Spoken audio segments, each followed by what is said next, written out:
자, 이제 여러분 뭐 시간이 돼서 이야기를 좀 시작하도록 하겠습니다. 먼저 이 수요 성역 공부 시작하기 전에, 저희가 이 토비아에서 예수님의 사랑을 닮아가요 라고 하는 사순절 어린이 교재, 새로 제작해서 만들었습니다. 교회에서 이번 2월 26일부터 재수요일이 시작이 되거든요.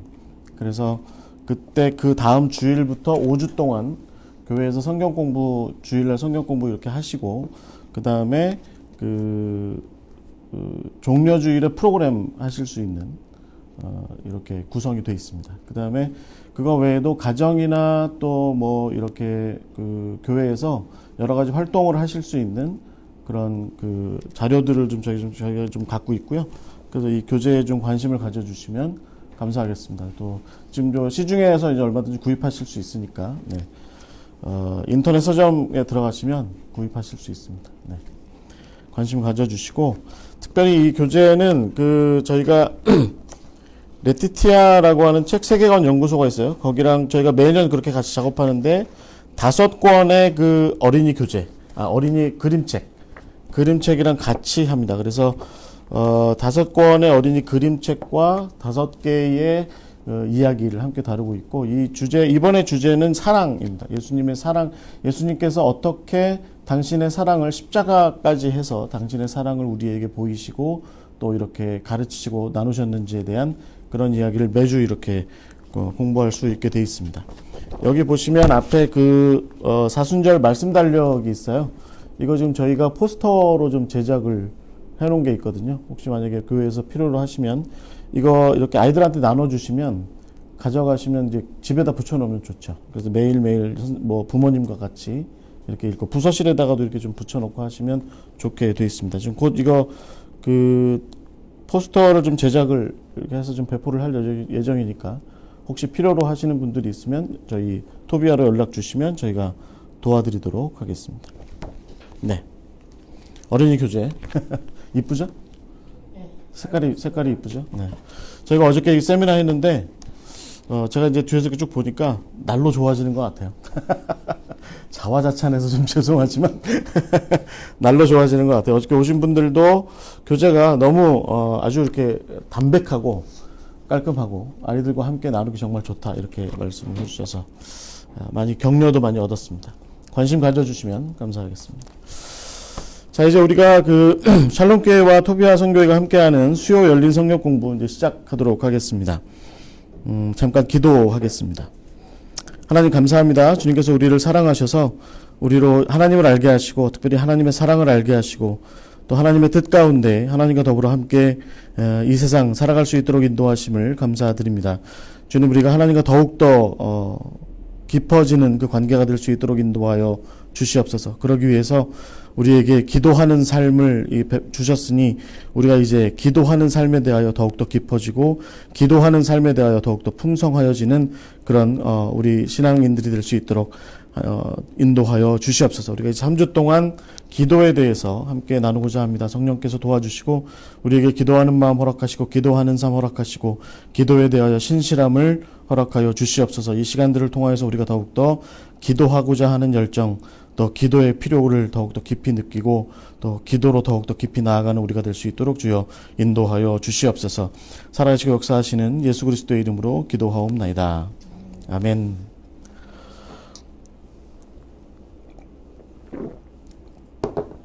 네. 예고해드린 대로 저희가 이제 3주 동안 19일까지 3주 동안 주기도문 마태복음 6장에 나와 있는 예수님께서 너희가 이렇게 기도하라라고 하신 그 말씀, 거기에서 이제 9절부터 13절까지 나와 있는 주기도문의 이야기와 더불어서 우리가 어떻게 기도해야 될지, 주기도문에 비추어서 우리가 어떻게 기도해야 할지 함께 3주 동안 함께 나누고자 합니다. 예고해드린 것처럼 저의 이 3주간의 주기도문의 틀은 3가지입니다. 하나는 하나님께 기도하는 것이고요. 두 번째는 우리가 함께 기도하는 것. 우리가 기도를 그냥 이렇게 혼자 기도하는 거 이렇게 생각하지 마시고 기도라고 하는 것은 함께 기도하는 거다라고 하는 거. 그 다음에 마지막 3번째는 악한 자가 시험거리를 끊임없이 주는 그런 세상 한복판에서 기도하는 거다라고 하는 그 세 가지입니다. 하나님께 기도하고 우리가 함께 기도하고 그리고 세상 가운데서 시험 가운데에서도 기도하는 것. 그것이 우리가 이제 3주 동안 함께 이야기를 나누는 것이 되고요.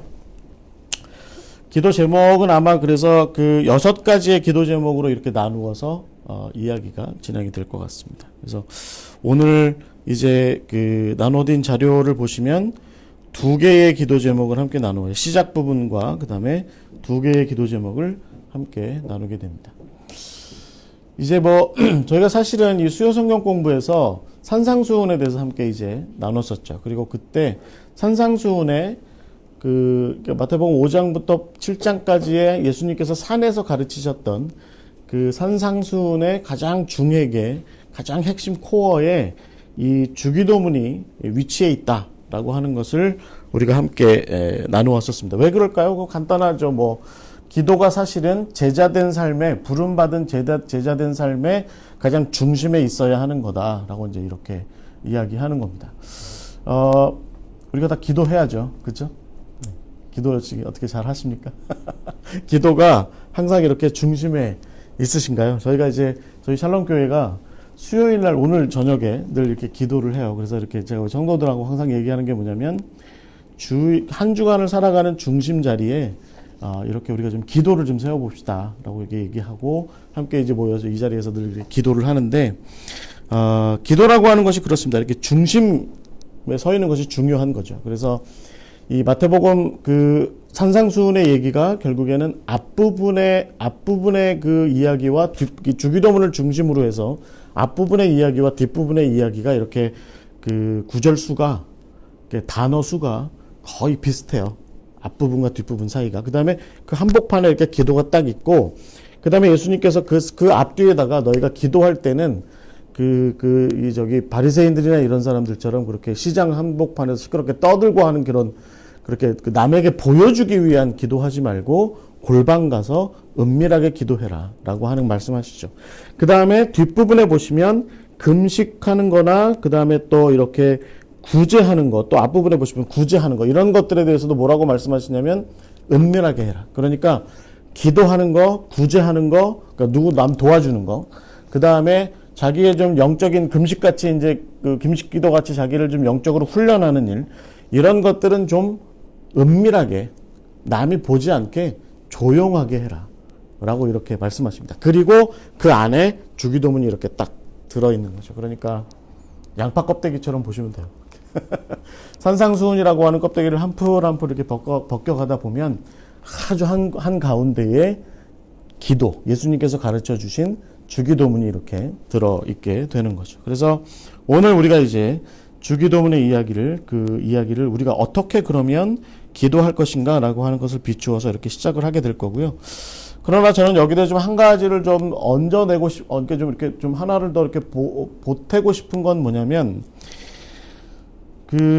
제가 갖고 있는 생각에, 그리고 제가 그 산상수훈을 몇 번에 걸쳐서 함께 여러 교회와 여러 공동체에서 함께 나누어 본 바로, 이 주기도문은 결국에는 산상수훈의 각각의 예수님의 가르침과 결국은 이렇게 연결이 돼 있다. 그러니까 예를 들면 팔복은 뭐 이름이 거룩히 여김을 받으시오며 라고 하는 그런 부분과 또 연결이 돼 있고, 예수님께서 말씀하신 것 중에 소금과 빛 있죠. 소금과 빛은 나라가 임하시오며 라고 하는 거하고 뭐 연결이 돼 있다든지 하는 이렇게 어떤 연결고리들이, 그러니까 주기도문을 중심으로 해서 예수님께서 가르쳐 주신 제자된 삶의 각양의 모습들에 이렇게 연결고리가 이렇게 다 이렇게 되어 있다. 그리고 매우 생각보다 산상수훈은 그런 부분에서는 기도라고 하는 것을 중심으로 해서 이렇게 아주 구조적으로 잘 형성이 되어 있는, 아주 구조적으로 체계가 잘 잡혀 있는 가르침이다. 그래서 하나의 어떤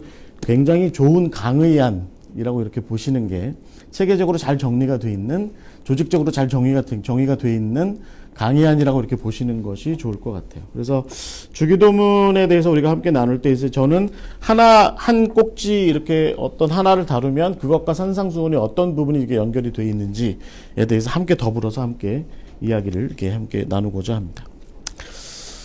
이게 바람이 세구나. 그러니까 입이 자꾸 마르네. 괜찮습니다. 제가 좀 물을 좀 마시죠. 오늘 날씨가 추우니까. 그럼 기도라고 하는 것이 결국에는 우리 그리스도인의 삶에서 좀 이렇게 필수적이다.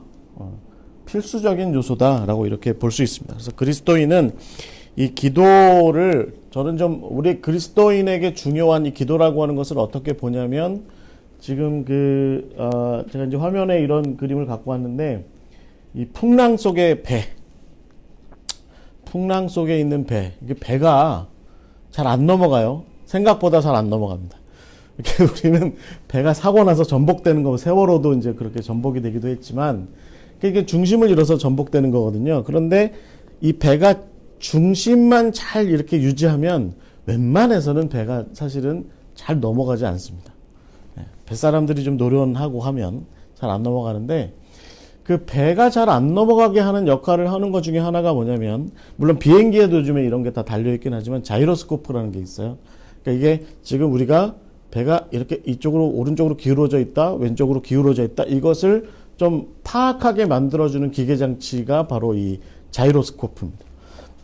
그래서 이 자이로스코프를 보고서 항상 지금 우리가 예를 들어서 무슨 뭐 평형수 배의 평형수를 뭐 오른쪽에 평형수를 좀 더 넣어야 되겠다든지 아니면 화물을 실을 때 좀 이게 지금 배가 약간 좀 이렇게 너무 기울어져 있으니까 뭐 어느 쪽으로 좀 물건을 좀 옮겨야 되겠다든지 뭐 이런 것들을 좀 잘 맞추기만 하면 그럼 배가 이제 균형만 좀 맞추면 웬만하면 어느 정도의 파도에서도 지금 여러분 화면에 보시는 것처럼 저런 거대한 어떤 풍랑 속에서도 사실은 배가 잘 넘어가지는 않습니다.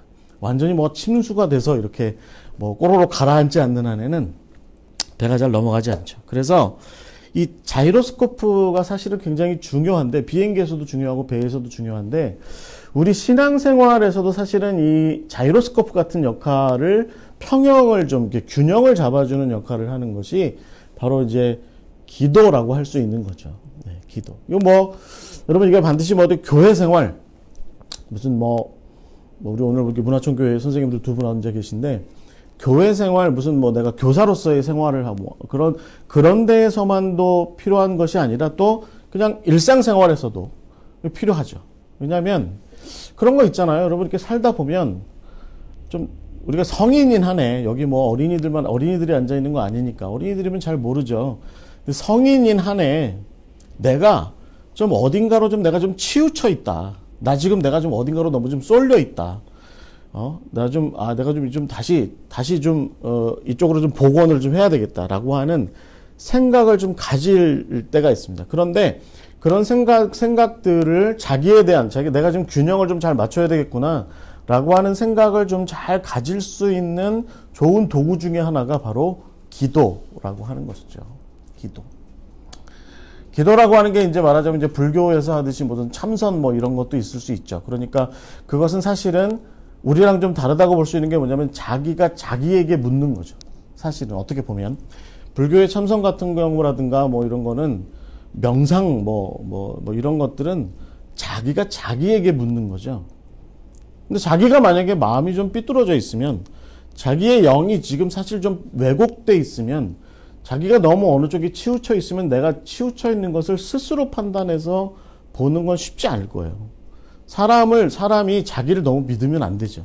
여러분은 어떤지 모르겠지만 저는 사실은 저 같은 경우도 저 자신을 잘 믿지 않습니다. 그래서 제가 만약에 어느 쪽으로 만약에 뭐 이렇게 말이라든가 행동이라든가 뭐 어떤 자세라든가 삶의 어떤 태도라든가 이런 것들이 어느 한쪽으로 너무 내가 치우쳐 있다. 사람을 만나는 것이 치우쳐 있다든지 아니면 어떤 행동을 하는 데서 내가 예를 들어서 너무 과민하게 예를 들어서 뭐 화를 쉽게 낸다든지 아니면 뭐 너무 이렇게 좀 말하자면 너무 무관심한 그런 무심한 태도를 좀 너무 많이 보인다든지 이런 것들이 내가 지금 그러고 있구나라고 하는 것을 자기가 자기 스스로를 그냥 자기와의 대화를 통한 어떤 명상 같은 것으로 이렇게 분명히 알아간다라고 하는 것은 사실은 쉽지 않다고 저는 생각을 합니다. 특별히 우리가 신앙생활을 하나님을 믿는 예수 그리스도를 믿는 교회를 중심으로 한 신앙생활을 함에 있어서는 이 기도라고 하는 것이 그러니까 결국에는 자기에게 하는 대화라기보다 자기와 타자로 계신 나와는 타자로 계신 하나님과 대화하면서 그분이 내게 뭐라고 말씀하시는지에 대해서 내가 한번 이야기하고 그분이 한번 나에 대해서 말씀하시는 것들을 들어보는 시간을 통해서 그 시간, 그 대화 자체가 사실은 우리에게 자이로스코프 같은 역할을 할 수 있도록 만드는 그것이 어떻게 보면 우리에게 기도다라고 하는 거죠. 네. 그래서 하나님과 대화해서 하나님께서 나에 대해서 지금의 나의 모습에 대해서 뭐라고 말씀하실지, 나에게 대해서 지금 나의 오늘을 살아가는 나의 삶에 대해서 어떤 깨달음을 줄지, 그것에 대해서 우리가 대화하는 것, 하늘 하나님과 대화하는 것, 그것이 바로 기도일 것 같아요. 기도. 근데 여러분, 저는 여기서 한 가지 우리한테 굉장히 중요한 게 뭐냐면,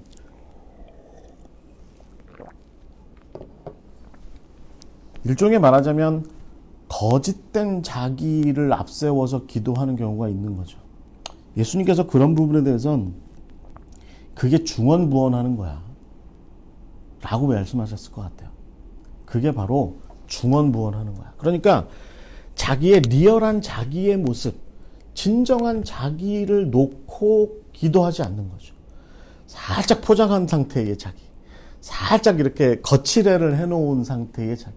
예수님 표현대로 하자면 속은 다 썩어가는 시체가 득식을 한데 겉은 이렇게 회칠한 무덤으로 포장해 놓은 채로 그 회칠한 상태의 분바른 상태의 화장을 떡을 쳐서, 죄송한 표현이지만 떡을 쳐서 한 그런 상태의 자기의 겉모습을 놓고 하나님께 기도하면 하나님께서 거기에 대해서 대답하지 않으시죠. 대답하실 리가 없죠. 그 진정한 자기를 놓고 기도하는 것이 아닌데, 그냥 좀 말하자면 거짓된 자기를 놓고 기도를 하는데 그 기도에 하나님께서 응답하실 리가 없죠. 여러분, 진정한 자기를 놓고 기도하는 것이 사실은 우리에게 중요할 것 같아요. 내가 지금 오늘을 살아가는 나의 삶의 분명한 그 현실, 내가 살아가고 있는, 남도 아니고 누구도 아닌 내가 살아가고 있는 지금의 나의 현실을 놓고 하나님께 기도할 때 하나님께서 나에 대해서 분명하게 하시는 말씀이 있다는 거죠. 예수님께서 분명 나에게 하시는 말씀이 있다는 거죠. 여러분, 그 디트리 보네퍼 목사님이 하시는 말씀 중에 이런 게 있어요. 그러니까 말하자면 사람이 자기의 어떤 리얼리티라고 하는 것이 있는데, 자기 실제라고 하는 것이 있는데, 그 자기 실제가 얼티메이트한 거냐, 그러니까 정말 궁극의 자기 실제를 놓고 얘기하는 거냐, 아니면 영어 표현에 페널티메이트라는 게 있습니다. 말하자면 좀 궁극적인 것보다는 조금 하나 덜한, 그러니까 예를 들어서 우리가 자기 현실은 10쯤 내려가, 한 10,000m쯤 내려간 그곳에 그 깊은 심연에 자기가 있는데, 한 8,000m쯤 내려가서 그쯤에 앉아가지고서 여기 있는 내 모습이 나의 진정한 모습이야. 주여, 이제부터 이 모습을 가지고 제가 기도할게요. 그러면 거기서 절대로 예수님을 만날 수 없고 거기서 하나님을 절대로 만날 수 없다는 거예요. 페널티메이트 한 거니까. 우리는 10,000m 저 밑에 심연 끝까지 내려가서 거기에 진정한 내가 있는, 좀 남한테 드러낸 적도 없고 남한테 보인 적도 없고 그냥 나만 그냥 이렇게 알고 있는 나의 모습이 있죠. 그 모습의 궁극의 현실의 가장 밑바닥에 거기 내려가 있을 때 거기에 우리를 대신해서 십자가를 지고 계신 예수 그리스도를 거기서 만날 수 있게 된다는 겁니다. 우리를 위해서 중보하시는 예수 그리스도를 만날 수 있게 된다라고 하는 것이죠. 제가 이 강의를 한다고 그러니까 몇 분이 저한테, 야, 거기 가기는 어려울 것 같은, 제가 페북 이거 열면 자기가 열심히 듣겠다고 하면서, 요즘 기도가 안 된다는 거예요. 기도가 안 된다는 거예요. 제가 뭐라고 대답했냐면, 강의 듣는다고 기도됩니까? 강의 듣는다고 기도됩니까? 뭐, 기도의 길이 열릴 수도 있겠죠. 하지만, 우리가 이 기도라고 하는 것을 시작하기에 앞서서 사실은 저는 우리에게 정말 중요한 한 가지가 있다고 봐요. 그건 뭐냐면, 이게 나와 대화하는 것이 아니라 하나님과 대화하는 것이다. 하나님과 대화하길 원하면 가장 내 삶의 본질이 있는, 내 삶의 실제의 가장 궁극의 실제가 있는 거기에 가서 하나님과 대화해야 그때 진정한 기도의 대화가 발생한다는 것입니다. 심리학자들 정신과 치료하시는 상담하시는 그런 분들이 가장 난해한 사람들이 있어요. 그 사람들이 누구냐면 자기의 본심을 밝히지 않는 사람들. 그 자리에 와서도 상담하겠다고 와서도 끝끝내 계속해서 자기의 본심은 얘기하지 않는 거죠.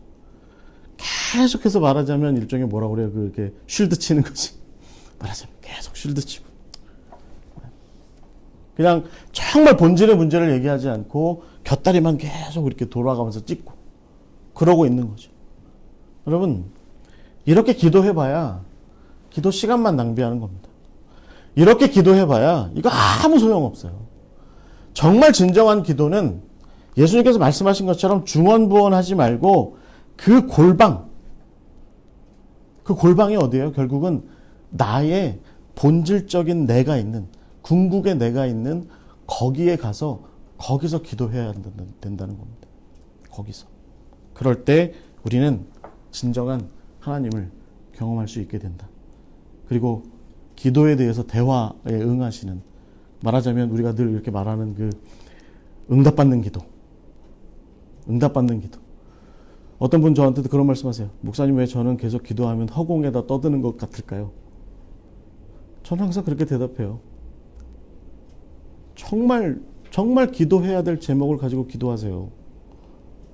그냥 대충 무슨 떠들 만한 예를 들어서 10분, 20분 그냥 떠들 만한 그런 제목들 가지고 나열하지 마시고 쓸데없는 얘기하지 마시고 정말 자기의 본질로 가서 거기 가서 그 자리에서 기도하세요. 그렇게 얘기합니다.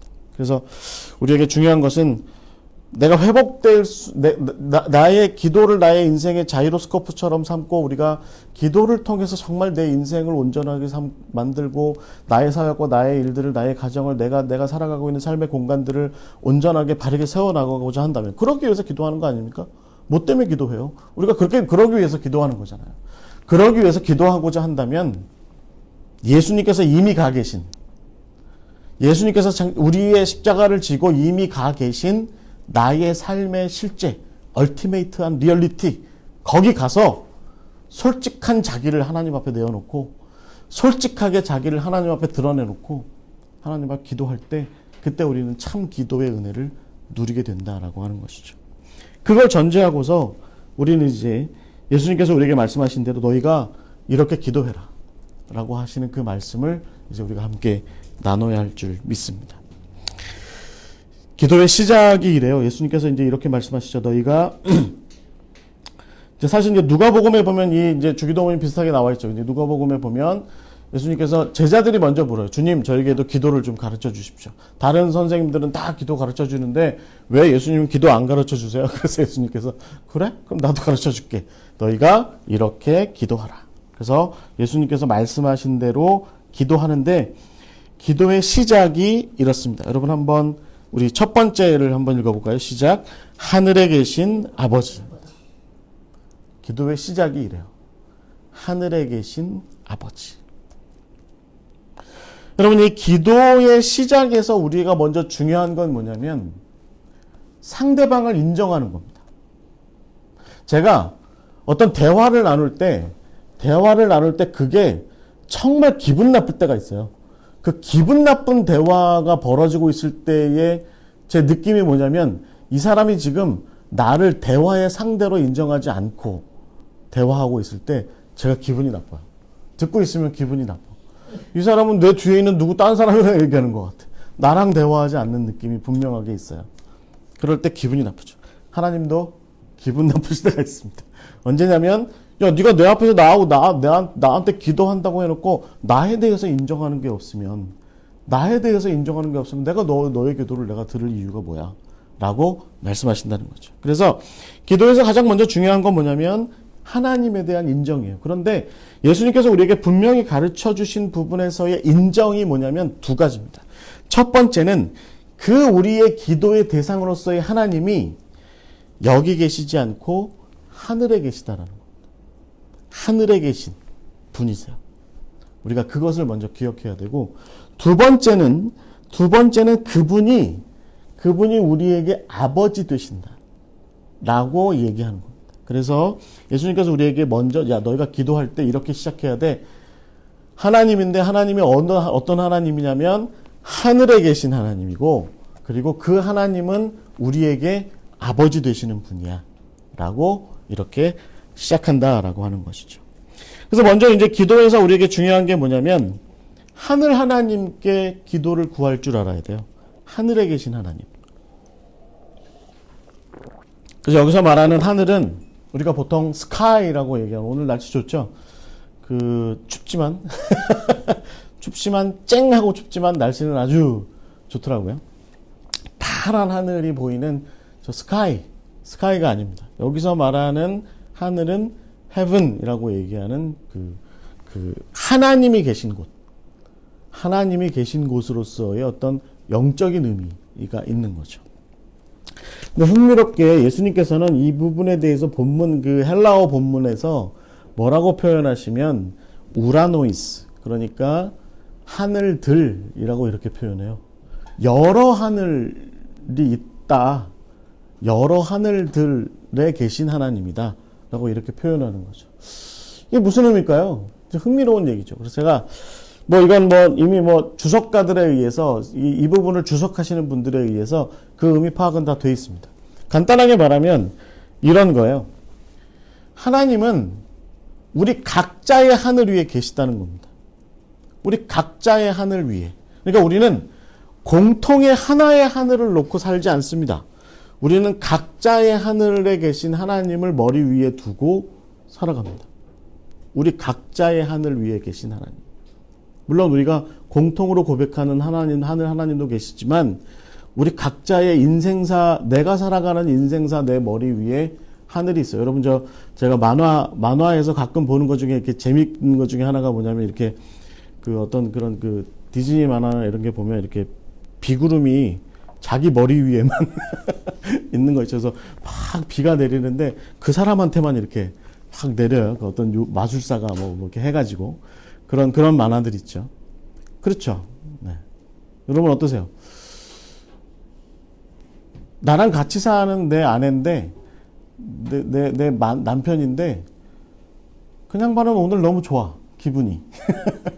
근데 나는 기분이 너무 안 좋아. 그러니까 먹구름이 내 머리 위에만 있는 거예요. 먹구름이. 그렇죠. 어느 날 어떤 친구가 그런 얘기 하더라고요.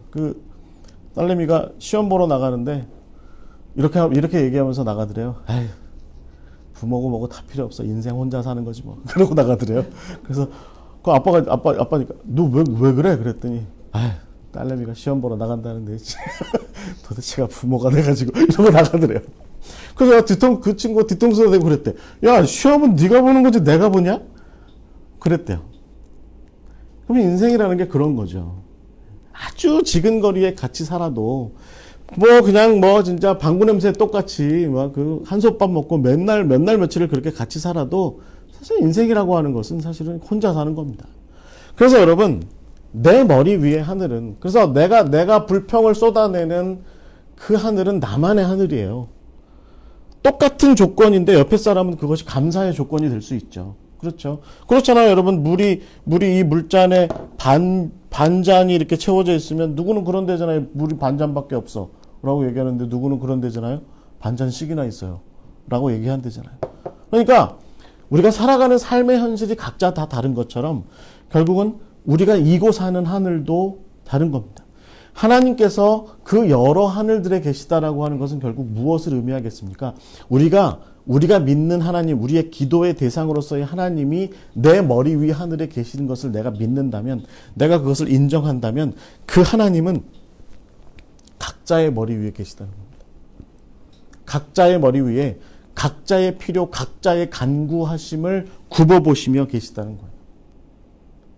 조직신학의 개념에 하나님에 대한 편재라는 게 있어요. 하나님께서 편재하신다. omnipresence라고 하는 표현이 있습니다. 여러분 이 편재한다는 게 뭐예요? 지금 하나님께서는 동시적으로 여기도 계시고 저기도 계시죠. 네. 슈퍼맨이 하나님처럼 굴긴 하는데 문제가 뭐죠? 슈퍼맨은 편재가 안 돼요. 그러니까 여러분 저기 마블이라든가 이 그 DC 코믹에 나오는 영웅들은 힘도 좋고 다 인간사의 문제를 여러 가지를 많이 해결해 줄 수 있는데 동시다발적으로 발생하는 사건에 대해서는 한 군데밖에 있을 수 없어요. 그러니까 슈퍼맨 영화 옛날 나오는 슈퍼맨 영화 크리스토퍼 리브가 나왔던 영화에서 보면 세상 구하느라 자기 애인은 못 구하잖아요. 세상 구하느라 자기 애인은 못 구해요. 그런데 우리 하나님은 그런 분이 아니라는 거죠. 우리 하나님은 우리 각자의 머리 위에 우리 각자의 인생의 현실, 내가 살아가고 있는 아까 제가 말씀드린 얼티메이트한 인생의 현실, 내가 그래서 고스란히 드러내고 있는 내 인생의 현실, 내가 지금 나만 직면하고 있는 세상 누구도 알지 못하는 나만 그렇게 힘들어하고 있는 내 인생의 현실, 나만 지고 있는 내 인생의 십자가, 그것에 대해서 내 머리 위 하늘에서 나를 굽어보고 계시는 분이 바로 우리의 하나님이시다라는 것입니다. 우리가 그것을 인정할 수 있어야 돼요. 그것을 인정할 수 있어야 우리가 첫 번째 기도의 단추가 풀려나갈 수 있다. 나를 늘 굽어보고 계시는 분 당신, 내가 당신 하늘에 계신 하나님께 기도합니다. 라고 하는 그 첫 번째 인정이 우리에게 필요하다라는 것이죠. 두 번째는 뭐예요? 두 번째 인정은 그분을 아버지로 인정하는 것이 중요하다는 겁니다. 그러니까 여기서 얘기하는 그 아버지는 예수님께서 특별히 예수님께서 하시는 말씀의 아버지는 마가복음 14장에 나오는 것처럼 아빠, 아버지. 그 아버지가 무슨 뜻이에요? 아빠라는 뜻이잖아요. 아빠. 아주 귀여운 딸이 아빠라고 부르는 거죠. 아빠라고 찾는 거죠. 왜 그렇게 해요? 왜 그렇게 해요? 우리가 기도하는 대상으로서의 우리 하늘에 계신 하나님은 시퍼런 칼을 하나 들고서 우리의 기도를 듣고 계신 분이 아니다라고 하는 그 믿음이 기도자에게 필요하다라는 것입니다. 우리는 가끔 그런 마음 품죠. 이 기도는 안 들어주실 거야. 아유, 내가 봐도 너무 이기적이기도 하고 또 내가 뭐 잘못한 것도 많은데 하나님께서 이런 기도 들어주실까? 라는 생각을 하게 되죠. 그렇지만 여러분, 우리가 육신의 어머니, 육신의 아버지에게 품는 마음이 뭐예요? 내가 오늘 아침에 우리 아버지한테, 우리 어머니한테 뭐 잘못했어도 저녁밥은 주시겠지 하는 생각을 하는 게, 저녁밥은 주시겠지 하는 생각을 하는 게 우리의 마음이죠. 우리가 우리 아버지, 어머니한테 품는 생각이죠. 네? 내가 오늘 뭐 좀 잘못하긴 했지만, 내가 뭐 좀, 아버지 정말 아끼시는 저 도자기 하나 깨먹었지만, 그래도 이번 학기 등록금은 주시겠지. 뭐, 나 이번 달 용돈 조금 깎이는 한이 있어도 완전히 외면하진 않으시겠지. 하는 그런 마음을 품을 수 있는 게 사실은 우리 아버지라고 하는 거죠. 예수님께서 우리에게 그걸 가르쳐 주시는 겁니다. 예수님, 내가 너희들에게 기도를 가르쳐 준다. 내가 너희들이 이렇게 기도해라. 라고 말씀하시는 거잖아요. 그러니까 예수님의 가르침에 근거해서 우리가 기도하자면 거기서 우리에게 정말 중요한 태도 중에 하나는 뭐냐면 그 하늘에, 내 머리 위에 하늘에 계신 그분이 심판자가 아니라, 판관이 아니라, 재판관이 아니라, 나를 형벌을 주기 위해서 오는 저승사자, 무슨 뭐 염라대왕이 아니라 내가 아버지라고 부를 만한 그분. 그 아버지라고 부를 만한 그분이다 라고 이렇게 고백하게 될 때, 그 아버지로서의 그분을 인정하게 될 때, 그때 우리는, 고맙습니다. 인정하게 될 때 우리는 진정한 기도, 참 기도로 나아갈 수 있다라고 하는 것이죠. 그래서 여러분, 우리가 먼저 기도를 시작할 때 하나님 아버지라고 이렇게 기도 시작하는 거, 그래서 특별히 예수님께서 가르쳐 주신 대로 하자면 하늘에 계신 하나님 아버지라고 이렇게 고백하는 것은 결국은 그 하나님, 편재하시는 하나님, 내 인생 내 머리 위에 함께 하시는 하나님, 그러나 이 온 세상을 창조하셔서 온 세상을 다스리시느라 바쁘시지만, 온 세상의 주권자하셔서 바쁘시지만, 그런 와중에도 내가 기도할 때 내 머리로 찾아오셔서 내 머리통 바라보시면서 오늘도 기도하는구나 라고 하는 그 마음을 품기에 여유가 넉넉하신 하나님. 그래서 그 하나님을 향해서 내가 아버지라고 이렇게 외칠 때, 그래 이놈아, 내가 너 아들 기도하니까 내가 왔어 라고 하는 그런 응답을 분명하게 하시는 하나님. 그런 하나님에 대한 인정 가운데 우리가 기도가 시작되어야 한다라는 거죠. 하나님 앞에 서는 것. 그리고 우리 앞에 서신 그 하나님을 그냥 어떤 폭군처럼 존재하시는 어떤 무서운 아버지가 아니라 그냥 우리가 아빠라고 이렇게 부를 수도 있는, 들어주실 거죠? 라고 이렇게 외칠 수도 있는 그런 대상으로서 삼고 그것을 인정하는 가운데 하는 기도가 우리의 기도의 시작이어야 한다라고 하는 것입니다. 여러분 어떠세요? 우리가 이 인정이 먼저 필요할 것 같아요. 이 인정이. 그래서 하나님에 대한 인정. 내가 당신을 인정합니다. 내가 당신이 세상의 창조주이시고 세상의 섭리자이시고 세상을 주관하시는 분이시지만 그런 와중에도 이렇게 아들이, 아버지라고 부르는 아들이 기도할 때 나를 외면하지 않으실 줄 믿습니다. 라고 하고 기도를 시작하는 거죠. 여러분, 저는 이 기도의 시작에서 우리가 중요하게 바라봐야 하는 것이 바로 마태복음 5장의 1절이라고 봐요. 마태복음 5장의 1절에 보면 이렇게 되어 있습니다. 예수님께서 무리를 보시고 산에 올라가 앉으시니 제자들이 나아온지라 라고 이렇게 산상수훈의 시작이 이렇게 되어 있습니다. 우리가 하나님을 하늘에 계신 하나님이라고 얘기하고 아버지 하나님이라고 얘기하며 기도를 시작할 수 있는, 그렇게 기도를 시작할 수 있는 가장 중요한 시작이 어디냐면 결국에는 우리를 구원하셔서 우리를 당신의 백성으로, 당신의 자녀로, 당신의 예수 그리스도의 제자로 삼으신 그 자리에 우리가 분명하게 서게 될 때, 아까 제가 말씀드린 대로 내게 주어진 삶의 리얼리티를 분명하게 받아들이고 거기에 서게 될 때 우리는 그 자리에서 결국 하늘에 계신 하나님, 아버지, 저희들의 기도를 좀 들어주세요 라고 이렇게 기도를 시작할 수 있다라고 하는 것입니다. 그 자리가 어떤 자리입니까? 저는 그 자리는 구원받은 자의 자리라고 봐요. 구원받은 자의 자리. 마치 이스라엘 백성들이 출애굽기 19장에 보시면 모세를 통해서 하나님께서 뭐라고 말씀하셨어요? 내가 너희들을 어떻게 구원해냈는지를 너희들이 알고 있지 않냐? 너희들을 내가 어떻게 독수리 날개 등에다가 업어서 이끌어냈는지를 너희들이 알고 있지 않냐? 내가 그래서 너희들을 이제 제사장의 나라와 거룩한 백성으로 세우고자 한다 라고 하는 그 하나님의 부르심과 세우심, 그 세우심에 대해서 주님, 제가 여기 있습니다. 이사야처럼. 또 이스라엘 백성들처럼 주님, 그렇습니다. 하나님, 우리가 하나님을 우리의 구원자로 인정하고 이제로부터 하나님께서 말씀하시는 대로의 그 계약대로, 그 말씀대로, 그 율법대로, 그 뜻대로 순종하며 살아가겠습니다라고 하는 그런 하나님의 부르심에 대한 고백을 드리는 그 자리.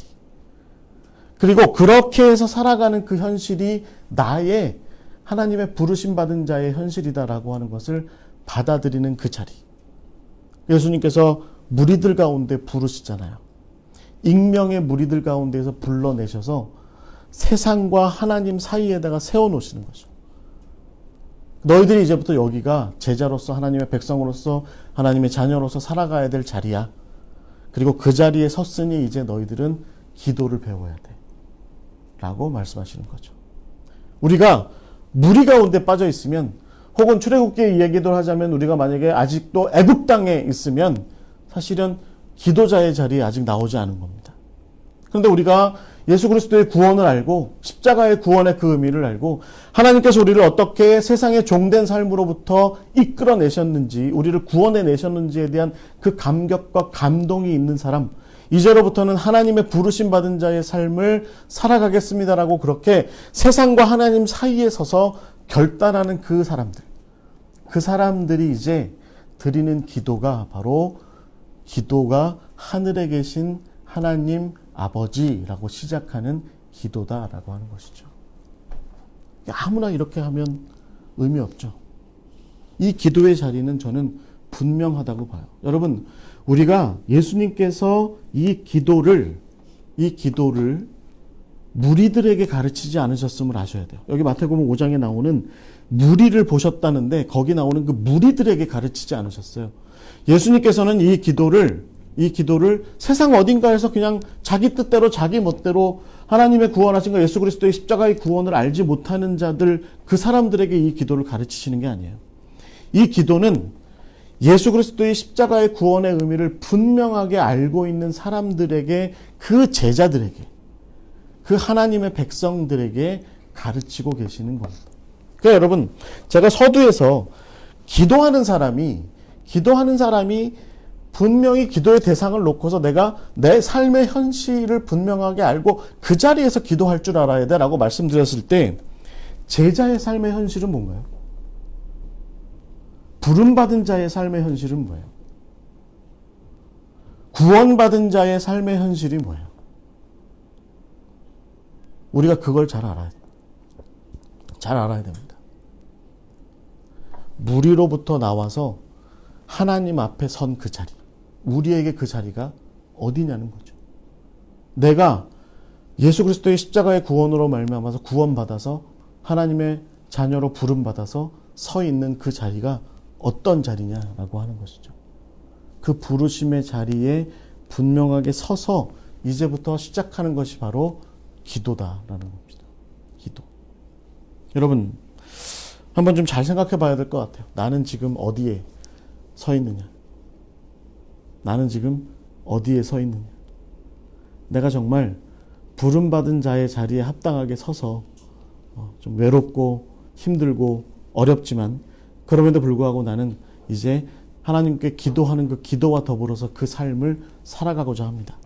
그 부르심의 삶을 살아가고자 합니다. 목사로서, 또 권사로서, 집사로서, 또 선생님으로서, 또 어떤 사람으로서 그렇게 살아가는 그 삶들을 이제 기도와 더불어 시작하고자 합니다.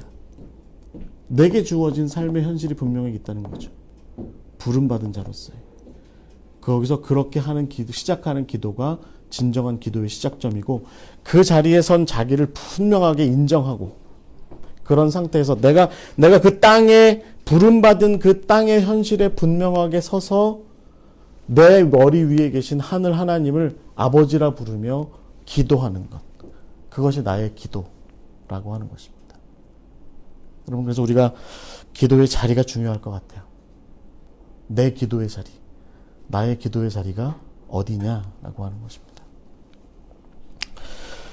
자, 그래서 이제 두 번째로 우리가 좀 생각해 봐야 되는 기도는 이제 첫 번째 기도 제목입니다. 기도 제목이 뭐냐면, 우리가 이름이 거룩히 여김을 받으시오며 라고 되어 있는 부분입니다. 5장, 그러니까 마태복음 6장의 그 9절에 하늘에 계신 우리 아버지여 하고 그 다음에 이제 뭐라고 나오냐면 이름이 거룩히 여김을 받으시오며 라고 이렇게 되어 있습니다. 이것을 보통은 첫 번째 기도 제목이라고 얘기합니다. 첫 번째 기도 제목. 예수님께서 이제 예수님의 제자로 부름받고 하나님의 백성으로 부름받은 이 그리스도인들의 첫 번째 기도 제목은 뭐냐면 하나님의 뜻에 초점을 맞추는 겁니다. 하나님의 뜻에 초점을 맞추는 거예요. 그래서 그 하나님의 뜻 가운데서 먼저 가장 중요한 게 뭐냐면 내 이름을 망령되이 일컫지 않는 거죠. 하나님의 이름이 망령되게 하는 것보다는 하나님의 이름이 존귀하게 되도록 하는 것, 하나님의 이름이 거룩하게 올려질 수 있도록 하는 것, 그것이 우리가 먼저 기도하는 첫 번째 기도 제목이 되는 겁니다. 어떻게 하면 우리가 하나님의 이름이 거룩히 여김을 받게 될까요? 어떻게 하면 우리가 하나님의 이름이 존귀하게 여겨지게 될까요? 그 기도의 시작은 그 기도의 시작은 아무래도 순종일 것 같습니다. 순종. 하나님께서 이 세상 가운데 품고 계신 그 뜻, 하나님께서 당신이 창조하신 세상에 대해서 갖고 계신 그 뜻, 하나님께서 당신이 창조하시고 만드신 사람들을 향해서 하나님께서 품고 계신 그 뜻, 그 뜻에 우리가 순종하는 것이 하나님의 이름이 존귀하게 여겨지게 되는 길이다라고 하는 것이죠. 하나님께서 기뻐하시게 되는 것, 내 존재가 확실하게 좀 지켜졌어. 나의 존재됨이 확실하게 이 세상 가운데서 지켜졌어라고 하는 건 뭐냐면 이 세상의 모든 피조물들이 하나님의 뜻대로 살아가게 될 때 하나님께서는 당신의 이름이 거룩하게 여겨지게 되고 당신의 뜻이, 당신의 이름이 존귀하게 여겨지게 되는 것을 경험하게 된다라고 하는 것입니다. 물론 하나님께서는 이 일을 당신 스스로 이루세요. 당신 스스로 먼저 그 일을 위해서 맹렬히 그 일을 추진하세요. 마치 하박국서에 나와 있는 표현처럼 하나님께서는 스스로 달려오십니다. 당신의 뜻이 실현되기 위해서, 당신의 이름이 더욱더 거룩하여지기 위해서 달려옵니다. 그런 가운데 하나님께서 우리에게 원하시는 건 뭐냐면 그 하나님의 뜻이 실현되는 것을 위해서 우리가 순종하는 그 삶을 살게 되기를 바라시는 것이죠. 그래서 그 순종의 본보기는 결국은 예수 그리스도에게서 나타날 수 있을 것 같아요. 예수님께서 마지막 십자가에 달려 죽으실 때 뭐라고 말씀하세요? 내 뜻대로 하자면 이 잔 내가 안 마시고 싶은데, 그러나 당신 뜻이라면 제가 이 잔을 받아들이겠습니다. 라고 이렇게 고백하는 것이죠. 그러면서 뭐라고 얘기합니까? 나의 원대로 마옵시고 아버지의 뜻대로 되기를 바랍니다. 내 원대로보다는, 내가 바라는 대로보다는 아버지의 뜻대로 되기를 바랍니다. 라고 이렇게 기도하는 거죠. 제가 얼마 전에 며칠 지난 주일날 저녁이었나? 윌렘 데포가 나온, 기독교계에서는 이 영화 별로 안 좋아하는데요. 예수 최후의 유혹이라는 영화를, 그게 넷플릭스에 떠 있더라고요. 그래서 저녁 먹으면서 저희 집사람이랑 집에서 영화를 봤어요. 예수 최후의 유혹.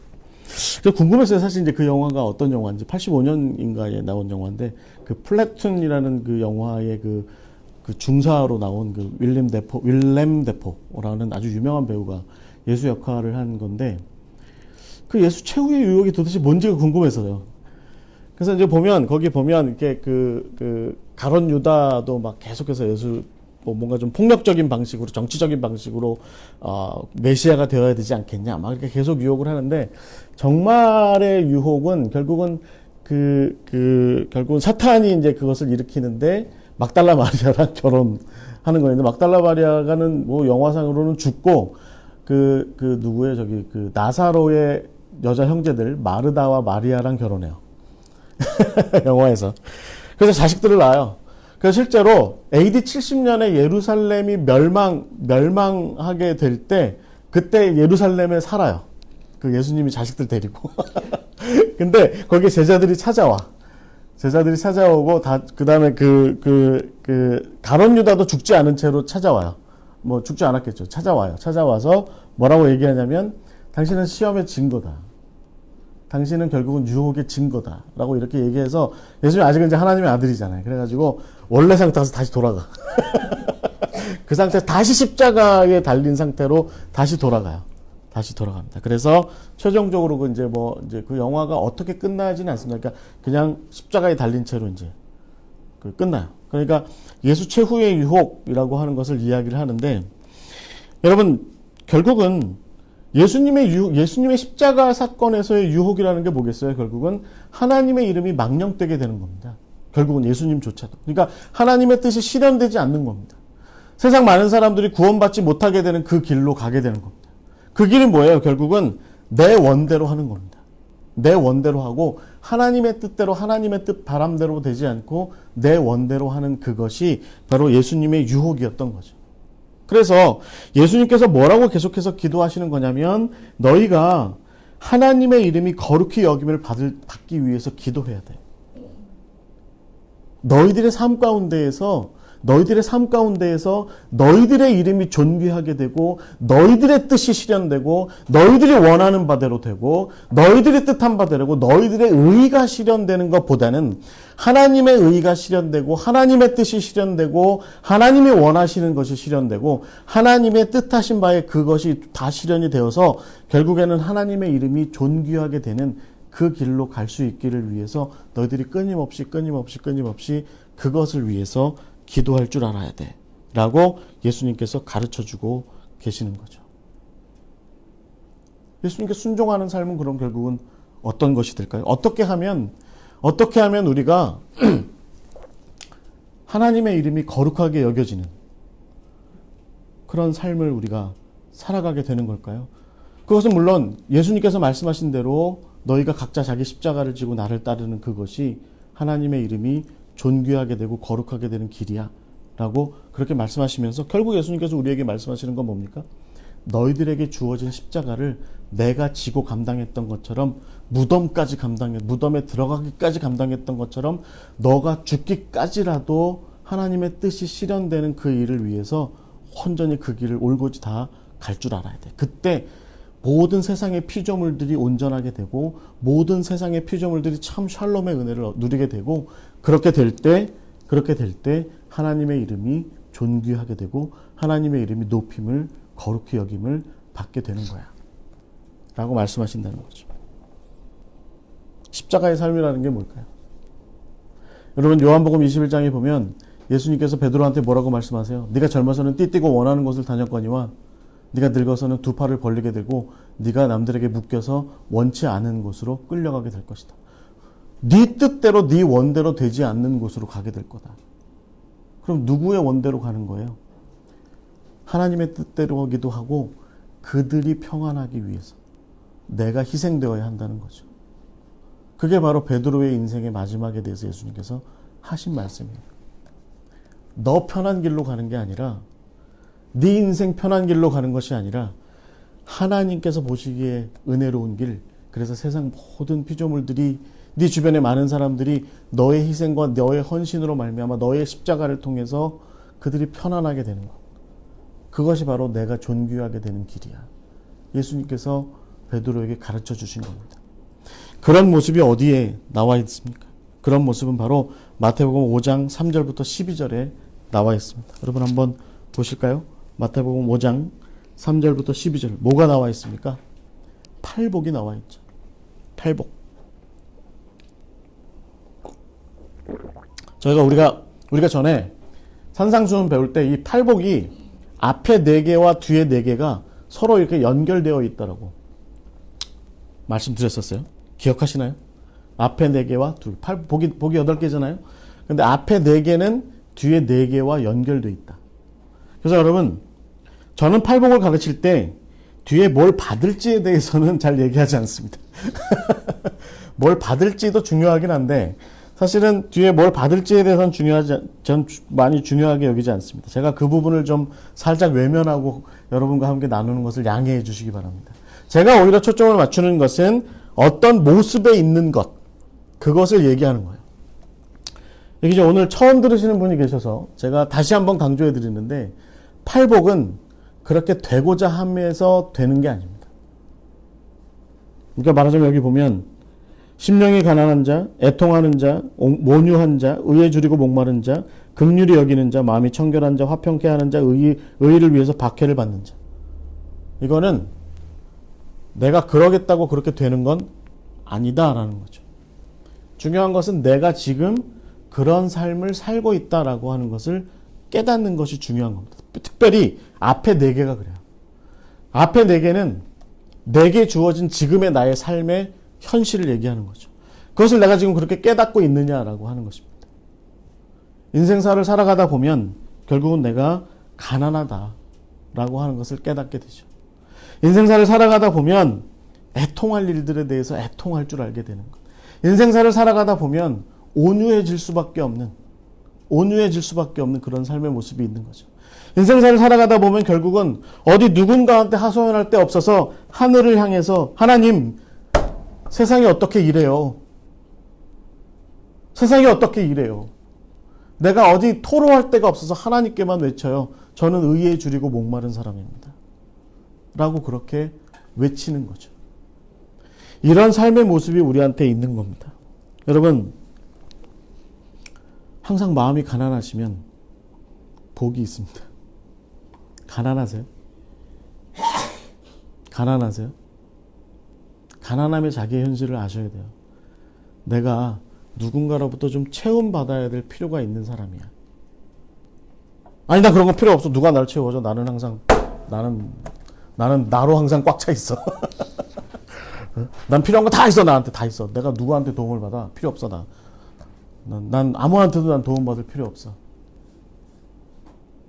그런 자기를 아는 것보다 인간이라면 그냥 내가 참 가난하다.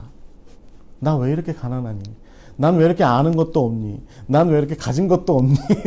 난 왜 이렇게 지질이 사람 복도 없니? 그런 자기 현실을 깨닫는 게 사실은 굉장히 중요한 거죠. 중요한 겁니다. 그런 현실 가운데에서 끊임없이 자기가 빼앗기고 빼앗기는 삶을 살아가고 있음에 대해서도 우리는 알아야 돼요. 가만히 앉아 있어도 나라님이 뜯어가고 가만히 앉아 있어도 옆에 친구가 슬쩍슬쩍 내 거 다 빼가고, 가만히 앉아 있어도 나는 아무 짓도 안 했는데 내가 정말 아끼고 사랑하는 거 뺏어가고, 내가 두 눈 분명히 뜨고 있는데 내 코를 베가고 그게 서울의 삶이죠. 그런 것들에 대해서 애통할 줄 알아야죠. 하나님, 오늘도 다 뺏기고 나는 얻은 것도 없고, 나는 오늘 저녁 뭐 먹고 살아요? 라고 그렇게 고백하는 그런 고백이 우리한테 있는 거죠. 그런 가운데 와서 또 누가 또 와서 뺨을 때려 뺨을 때려 와가지고 뺨을 때리면서 뭐라고 얘기하냐면, 야, 너 그렇게 가난하게 살고 내가 너 다 등쳐먹고 살지만 너는 웃어 라고 동네 깡패가 와서 그렇게 얘기를 하면, 그 저 문화청교 옆에 포방터 깡패가 와서 그렇게 얘기하면 우리 범석 선생님 어떻게 할 거예요? 싸워? 싸우면 더 맞을 것 같으니까 그땐 웃어야 돼. 웃어줘야 돼. 이런 것들이 바로 온유함이죠. 그런 가운데 결국은 그날 하루를 그렇게 지치고 힘들게 가난한 가운데, 애통하는 가운데, 온유한 가운데 살다가 저녁나절이 돼서 혼자 덩그마니 앉아가지고 가만히 생각해 보니까 내가 살아가는 삶이 도대체 난 지금 무슨 인생을 살고 있는 거야. 갑자기 깝깝해지고 답답해질 때가 있죠. 그리고 하늘을 향해서 하나님, 뭐 세상이 이래요 라고 그렇게 외치는 외마디 한마디, 그런 말들이 바로 정말 의에 굶주린 자의 외침이에요. 나는 하루 8시간 열심히 살았는데 왜 나한테 돌아오는 건 이것밖에 없어요? 왜 나는 인생 이렇게 열심히 살았는데 나한테 돌아오는 건 왜 이런 거밖에 없어요? 나는 열심히 목회했을 뿐인데 왜 우리 교회는 맨날 이래요? 왜 나는 열심히 살았는데 우리 집은 맨날 이래요? 난 열심히 산 죄밖에 없는데. 의에 굶주린 거죠. 의에 굶주린 거예요. 그런 고백들이 있는데, 여러분, 팔복의 삶이라는 게 뭘 얘기하냐면, 그렇게 가난하고 또 애통하고 온유하고 의에 굶주리고 목마른 가운데에서도 그가 긍휼을 베풀 줄 알고 또 청결할 줄 알고 평화를 위해서 애쓰고 또 의를 위해서 핍박받기를 주저하지 않고 하는 그런 삶을 사는 거죠. 그냥 나 살기도 바빠 죽겠는데 내 옆에 있는 사람에게 긍휼이 필요하면 긍휼을 베푸는 거예요. 나 하나도 가난해서 힘들어 죽겠는데 나보다 더 가난한 사람이 내 눈에 보이니 내가 가진 주머니에 가진 거 조금 더 덜어서 긍휼을 좀 베풀어 주는 거죠. 나도 힘들어서 내 눈물 짜기도 바빠 죽겠는데 내 옆에 눈물 콧물 쏟는 내 형제와 자매가 있으면 그를 위해서 내 것을 다 내어줄 수도 있는 그런 마음을 갖는 거죠. 나도 세상에서 약자로 살아가느라 힘들어 죽겠는데 그런 가운데 또 다른 누군가가 약자로 희생당하고 어려움 당하고 있는 그런 모습을 보면서 그를 위해서 화평의 사도가 되기 위해서 힘쓰고 애쓰는 겁니다.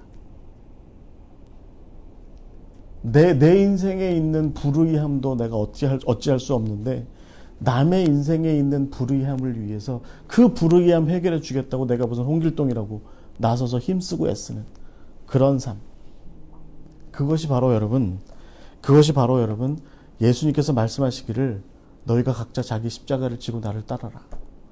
너 살기도 힘들겠지만, 너 하나 버티기도 힘들겠지만, 너 하나 그렇게 이겨내기도 힘들겠지만, 그럼에도 불구하고 너희들의 삶 가운데 주어지는 긍휼이 필요한 사람, 어려운 사람, 힘든 사람들, 나약한 사람들, 연약한 사람들, 그들을 돕고 그들을 위해서 너를 다 바치고 그들을 위해서 헌신하고 그들을 위해서 희생하는 그런 삶을 다 살아라. 그렇게 십자가를 위해서 살아라.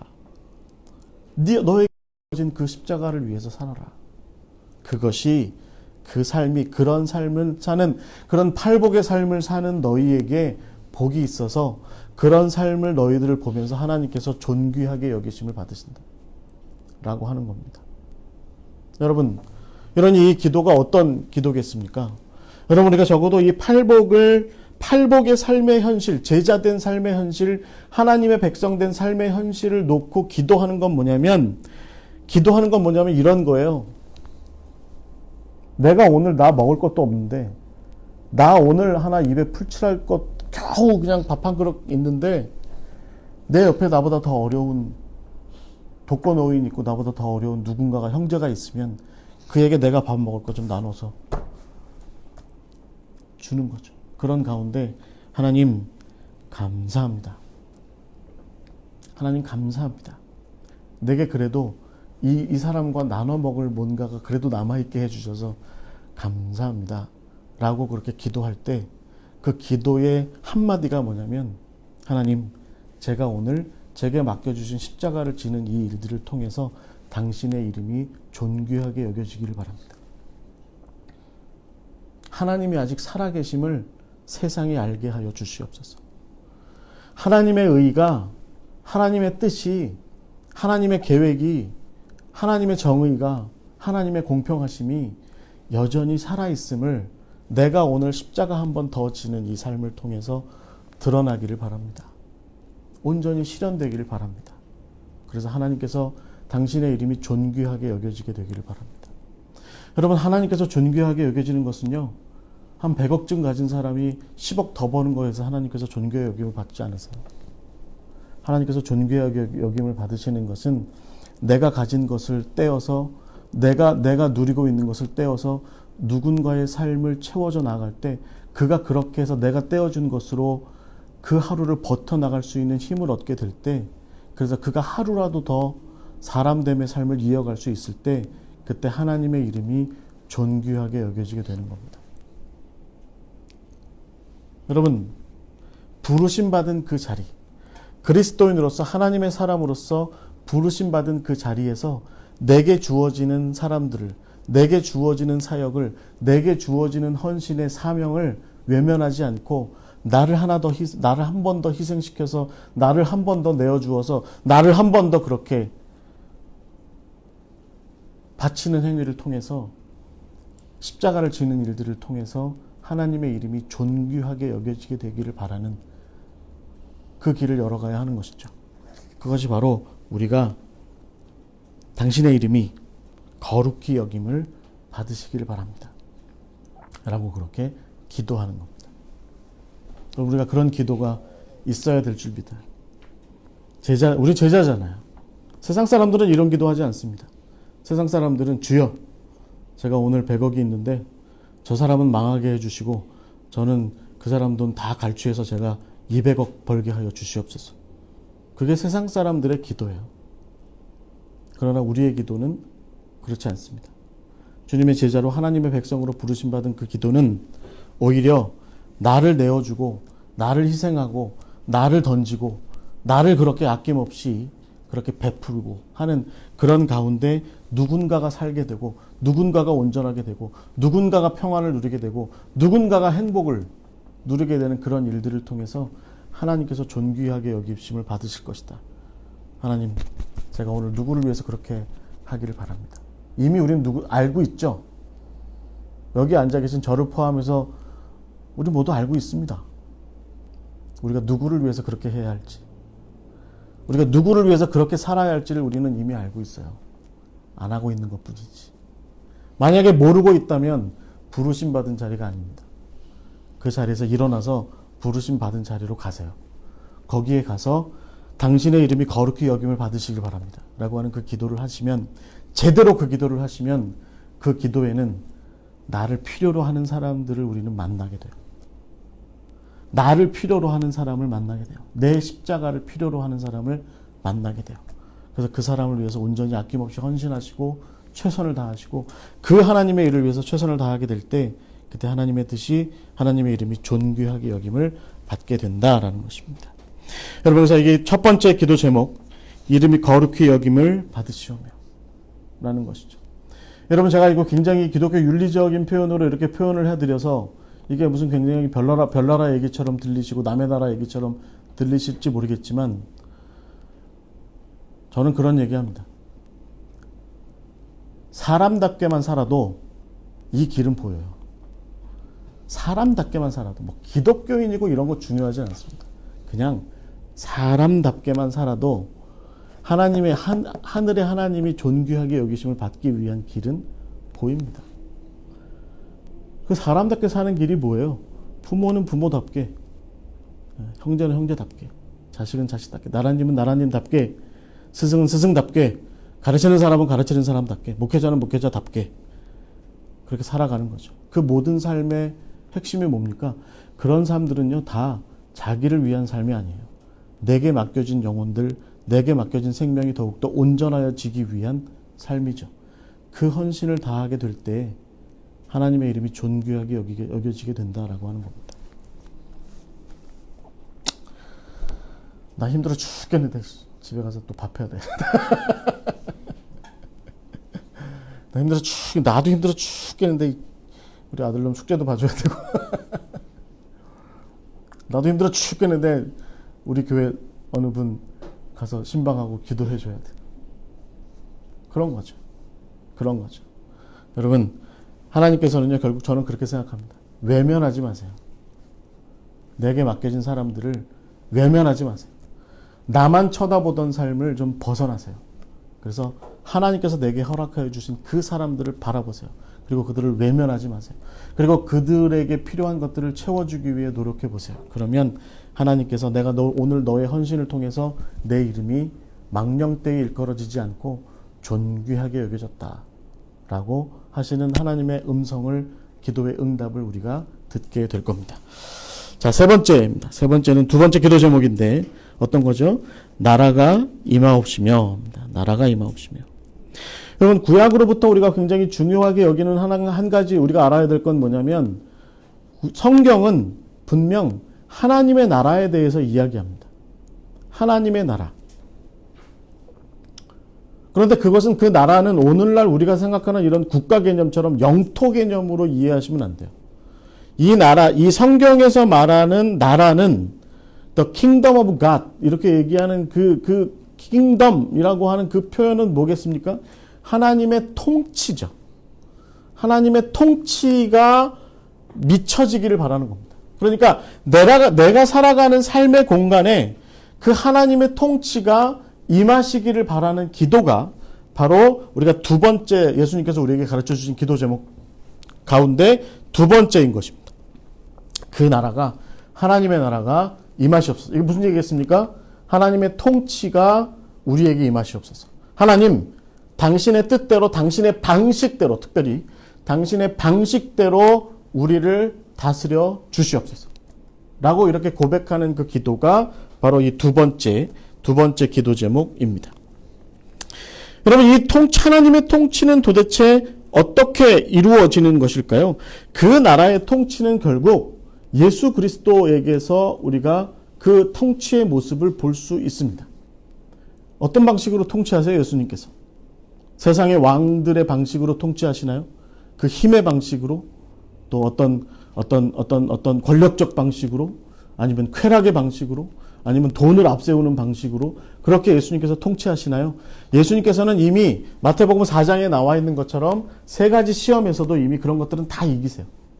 내가 그것을 위해서 이 땅에 온 것이 아니다. 내가 이 땅에 돈을 위해서 온 것이 아니라, 내가 이 땅에 사람들이 좋아할 만한 그 돈 때문에 이 땅에 돈으로 다스리기 위해서 이 땅에 온 것도 아니고, 사람들이 좋아할 만한 어떤 쾌락적인 것들을 통해서 이 나라를, 이 세상을 다스리기 위해서 온 것도 아니고, 힘으로 이 땅을, 이 나라를, 이 세상을 다스리기 위해서 온 것도 아니야. 라고 말씀하시면서 다 물리쳐. 사탄아, 물러가라. 내가 그런 방식으로 이 땅을 통치하기 위해서 이 땅에 오지 않았다. 라고 다 이기시고 다 물리치시죠. 우리나라도 그런 적이 있었지만 여러분, 80년대 우리나라 독재자께서 우리에게 취하신 방법이 뭐예요? 3S라고 하는 거 있잖아요. 스포츠, 섹스, 뭐였죠 또? 스크린. 네. 세 가지.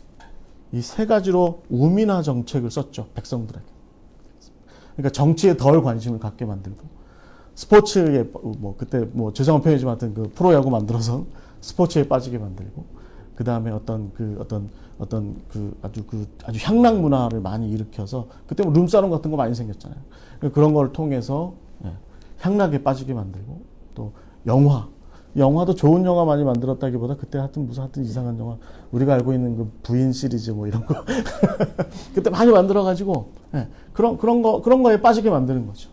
예수님께서 그런 거에 대해서 뭐라고 선포하시냐면, 내가 그런 방식으로 이 세상을 다스리기 위해서 온 게 아니다 라고 말씀하시면서, 예수님께서 분명하게 선언하시는 건 뭐냐면, 십자가를 통해서 내가 이 세상을 다스리기 위해서 왔다 라고 분명하게 선언하고 계시는 거죠. 그래서 여러분, 예수님의 다스리심은 결국은 십자가로 자기를 내어주심, 십자가로 죽으심, 십자가로 죽으시는 그 사역을 통해서 이 세상을 다스리시고, 그것으로 끝나는 것이 아니라 그렇게 자기를 온전히 다 내어주어서 죽기까지 하나님께 순종하신, 하나님의 그 뜻에 순종하신 그 예수님을 하나님께서 다시 부활시키시는 일들을 통해서, 그렇게 해서 하나님께서 세상의 모든 만물을 십자가에 달려 죽으셨으나 다시 살아나신 예수 그리스도에게 세상을 무릎 꿇게 만드시는 그런 방식으로 하나님께서는 이 세상을 통치하고 계시다라고 하는 것이죠. 그런 것들이 여러분 골로새서에도 분명히 나와 있고, 바울의 골로새서나 빌립보서 2장에도 분명히 나와 있죠. 여러분 빌립보서 2장에 뭐라고 돼 있어요?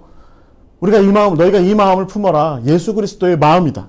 그 예수 그리스도의 마음은 근본 하나님과 동등된 것을 취하지 않으시고, 인간이 되어서 낮아지시고, 그보다 하나 더 낮아져 종이 되어서 낮아지시고, 죽음으로써 죽기까지 더 낮아지셨어. 그렇게 하셨으나 그러나 하나님께서 그를 다시 부활시키시고 살리심으로 말미암아 그 부활하신 예수 그리스도의 영광 앞에 세상의 모든 피조물들이 다 무릎 꿇게 만드시는 그 일을 일으키신 분이 바로 하나님이시고, 예수님의 십자가의 사역은 바로 그렇게 해서 완성되는 거죠. 그것이 바로 하나님의 아들 예수께서 이 땅을 새롭게 하시고 이 땅을 다스리시는 통치의 방식인 것입니다. 그래서 예수님께서 우리에게 너희가 각자 자기 십자가를 지고 나를 따라야 돼 라고 말씀하시는 건 무슨 의미겠습니까? 나의 통치 방식에 좀 같이 참여하자. 너희들이 왕 같은 제사장이니까. 네? 여러분 출애굽기서의 표현대로, 혹은 또 베드로전서의 2장 9절의 표현처럼 너희가 왕 같은 제사장이야 라고 얘기하는데, 우리는 왕만 생각하죠. 제사장은 생각 잘 안 하고 왕만 생각하죠. 그런데 여러분 히브리서에서의 그 제사장의 모습은 어떤 모습이에요? 결국은 스스로 제물 되신 거잖아요. 스스로를 내어주는 방식인 거죠. 스스로를 다 그렇게 낮추셔서 내어주시는 방식으로, 그렇게 해서 모든 이들을 살리시는 방식으로, 그렇게 해서 세상을 온전하게 하시는 그 길을 여신 것이 바로 왕 같은 제사장의 모습이고, 예수님께서는 우리에게 뭐라고 말씀하세요? 각자 너희들이 십자가를 지고 왕 같은 제사장의 너희들의 모습을 이 땅 가운데에서 이루어라. 그렇게 할 때 하나님의 나라가 우리 가운데 온전히 임하게 된다 라고 말씀하시는 겁니다. 하나님의 나라의 통치는 결국에는 어떤 통치입니까? 자기를 내어주는 통치입니다. 자기를 희생하는 통치입니다. 자기를 오히려 종으로 섬기는 통치입니다. 군림하고 다스리고 또 쥐 흔들고 권력으로 잡아 흔들고 하는 그런 식의 통치가 아니라, 오히려 내어주고 오히려 낮아지고 오히려 섬기고 하는 그런 통치가 바로 하나님의 이 땅의 통치다라고 하는 것이죠. 여러분 가만히 잘 생각해 보세요. 세상 나라의 통치는 지금도 마찬가지지만 왜 많은 사람들이 다 그렇게 대통령이 되려고 그래요? 왜 많은 사람들이 다 그렇게 권력자가 되려고 해요? 그 꼭대기에 올라가면 다 자기 발밑에 두고 다 그렇게 호령할 수 있을 거라고 생각하는 거죠. 그래서 다 그렇게 높은 자리에 올라가고 그렇게 그 호령할 수 있는 위치에 올라서려고 하는 거죠. 그런데 여러분 가만히 한번 보세요. 그런 것들이 생명을 살리나요? 그렇지 않습니다. 생명을 살리는 것은 오히려 섬김에 있고, 생명을 살리는 것은 오히려 희생에 있고, 생명을 살리는 것은 오히려 봉사에 있습니다. 생명을 살리는 것은 오히려 자기를 내어주는 것에서 생명을 살리는 일들이 일어난다라고 하는 것이죠. 그것을 하나님께서는 그 예수 그리스도의 십자가를 통해서 드러난 그것이야말로 하나님의 통치 방식이다. 나의 통치 방식이다라고 이렇게 이야기하는 겁니다. 여러분, 우리가 제자로서 부름받았어요. 그렇죠? 여러분, 다 우리가 제자로 부름받았습니다. 그랬으면 우리가 그 위에 군림하기 위해 부름받은 거 아닙니다. 우리가 그 사람 머리 위에서 올라서서 이리저리 시켜먹고 이리저리 지령하고 이리저리 그 사람 내 마음대로 굴려먹기 위해서 그 사람 머리 위에 우리가 군림하여 앉아있는 것이 우리가 제자로 부르심받은 자리가 아니에요. 우리가 그를 살리고 그가 사람답게 되고 그가 궁극의 하나님의 사람이 되고자 하는 그 길을 열어가고자 함에 있어서는 우리가 그를 다스릴 수 있어야 됩니다. 어떻게 다스리냐면 나를 내어주는 것을 통해서, 나의 헌신을 통해서, 나를 그를 위해서 희생하는 것을 통해서, 내가 그를 위해서 내가 섬김의 삶을 살아가는 것을 통해서 그가 하나님의 사람이 되는 것이죠. 우리가 그 부르심이 있고 그 통치 사역에, 그 왕 같은 제사장의 통치 사역에 우리가 부르심 받았다라고 하는 것입니다. 많은 분들이 오늘 우리 저 집사람이 저 뒤에 저 집사람이 앉아 있는데 저한테 그렇게 얘기하더라고요. 나도 힘들다고. 나도 힘들다고 라고 얘기하더라고요. 그렇죠. 우리 집사람이 여기 선생님들도 앉아 있지만 교회에서 전도사 하거든요. 전도사가 뭐예요? 전도사가 아무것도 아니거든요. 전도사는 교회에서 그냥 이리 치고 저리 치는 사람이거든요. 목사는 그나마도 좀 대접받죠. 목사라고. 그런데 전도사 아무것도 아니거든요. 근데 여러분, 목사도 사실 마찬가지예요. 목사도 이리 치고 저리 치고 그러죠.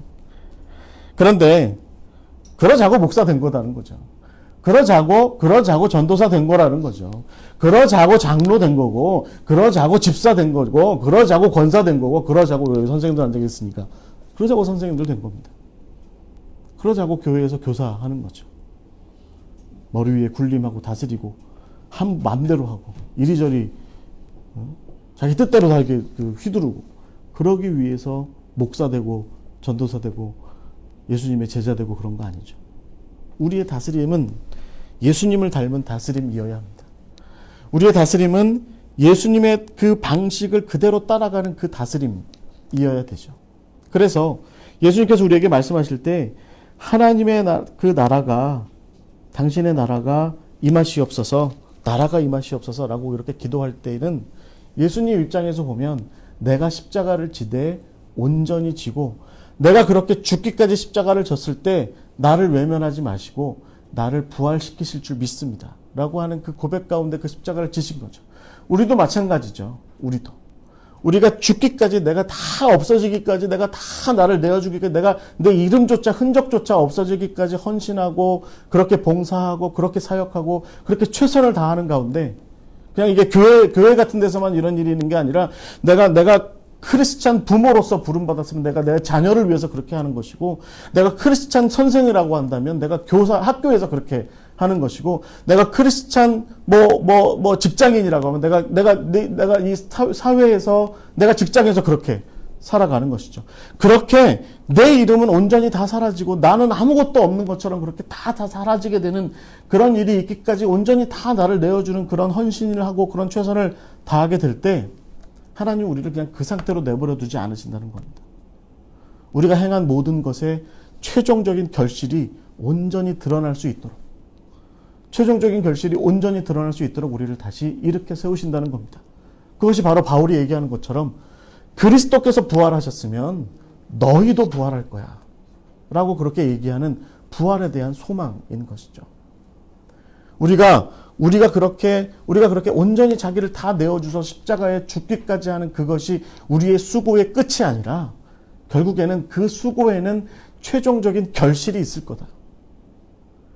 지금 내가 오늘 다 빼앗기고 다 내어주고 그렇게 살아가고 내가 언제까지 계속 이렇게 살아가야 되겠나 싶기도 하겠지만, 그러나 그렇게 살다 보면 거기에 끝이 있고 그 끝에 나의 최종적인 죽음이 있을지라도 결국에는 그 모든 것의 결실이라고 하는 것을 하나님께서 허락하실 거다라고 하는 것이죠. 그것이 바로 우리의 부활에 대한 믿음입니다. 내가 죽는 것이 아니요, 내 안에 계신 예수 그리스도께서 사시는 것이다라고 하는 바울의 고백처럼 내가 온전히 죽음으로서 말미암아 하나님이 존귀하게 되고 예수 그리스도의 십자가가 존귀하게 되고 그것을 통해서 세상 많은 사람들이 나의 헌신을 통해서 좀 더 온전하게 되고 행복하게 되고 주 안에서 평화롭게 되고 참 구원의 은혜를 누릴 수 있게 된다고 한다면 나의 죽음은 헛된 것이 아니다라고 하는 것이죠. 그리고 결국에는 하나님께서 우리를 그렇게 사그라들게 만들지 않으실 것이다라는 것입니다. 우리를 다시 세워주실 것이다라고 하는 것이죠. 그런 믿음 가운데에서 우리는 나라가 임하시기를 바랍니다. 기도하는 겁니다. 내 기도를 하는 거죠. 내가 예수 그리스도를 따라서 십자가를 지는 그 일을 통해서 내가 예수 그리스도를 따라서 부활을 체험하는 그 일들을 통해서 하나님의 통치하심이 이 땅 가운데 더욱더 굳건하여지기를 간절히 바랍니다. 라고 그렇게 기도하는 것입니다. 마지막에 여러분 그래서 결국 이 기도와 어울리는 산상수훈의 한마디가 어떤 것이겠습니까? 마태복음 5장 13절부터 16절에 나와 있는 이야기입니다. 그게 뭐예요? 소금과 빛이에요. 소금과 빛. 이것이 바로 예수님께서 통치하시는 방식이다라는 것입니다. 예수님께서 당신의 제자들과 더불어서 함께 이 세상을 통치하시는 방식이죠. 소금이 뭐예요? 완전히 자기를 잃어버리는 거죠. 소금이 완전히 자기를 잃어버리게 될 때 국이 맛있게 되고 음식이 맛있게 되고 소금이 완전히 자기의 형체를 잃어버리게 될 때 음식은 우리가 먹어야 되는 음식은 그 형태를 잘 유지할 수 있게 된다라고 하는 것입니다. 소금이 끝끝내 자기의 모습을 버리지 않으면 고등어는 상하고 말아요. 소금이 끝끝내 자기의 모습을 잃지 않으면 음식은 맛이 안 나요. 소금이 자기 맛을 잃어야 자기 형체를 잃어야 그래야 결국에는 음식이 안전하게 유지되고 보존되고 맛도 살아날 수 있게 된다라고 하는 것입니다. 그러니까 결국 우리가 예수님께서 우리에게 너희가 내 부름받은 제자들 너희가 이 세상의 소금이야 라고 말씀하시는 것은 완전히 자기를 잃을 때 다 잃어버리게 되는 십자가의 온전함을 이루라는 예수님의 말씀이신 거죠. 그럴 때 우리가 결국은 내가 십자가를 지되 온전히 십자가를 다 지게 되는 그 행위를 하게 될 때 우리의 이름도 남게 되는 겁니다. 누가 그런 얘기 하더라고요. 9번 잘하고 마지막 한 번 잘못하면 마지막 하나 가지고 기억한다고 사람들이. 그러니 9번까지 잘했으면 10번까지 끝까지 잘해야 그 사람들이 너를 기억할 때 그래 그 사람은 그런 사람이었어. 참 좋은 사람이었어. 라고 기억하게 된다라는 것이죠. 우리가 부활을 체험한다라고 하는 것이 바로 그런 것 같아요. 우리가 예수 그리스도처럼 부활을 체험한다라고 하는 것은 유혹을 다 이기고 나를 앞세우고 싶은 유혹을 다 이기고 나를 내세우고 싶은 유혹을 다 이기고 끝끝내 소금처럼 자기의 형체를 잃어가는 그 결과까지 거기에까지 도달하게 될 때 그 십자가의 온전한 죽음까지 도달하게 될 때 그때 사람들은 우리가 무엇을 했는지 알게 된다는 거죠. 그때 사람들은 우리가 어떤 사람이었는지를 알게 된다는 거죠. 제가 알고 있는 어떤 한 집사님이 어머니 때문에 힘들어요. 왜 힘들어하냐면 요즘에 치매가 약간 오셨는데 평생을 자기하고 형제들을 위해서 그렇게 정말 이름 없이 빚도 없이 사셨다는 거예요. 어머니로서 그렇게 사셨다는 거예요. 그런데 지금 80이 좀 넘으셨는데 치매가 오셨대요. 그렇게 자기만 얘기하신대요. 항상 입버릇이 뭐냐면 나는 그 할머니가 나는 그러니까 뭐 자식들이 손주들이 밥 먹고 있으면 옆에 와서 나는 왜 밥 안 줘? 이렇게 얘기한다. 그러니까 그 아들이 그 모습을 보면 옛날엔 그 어머니가 당신은 못 드셔도 아들들 먹으라고 항상 이랬었다는 거죠. 난 먹었어.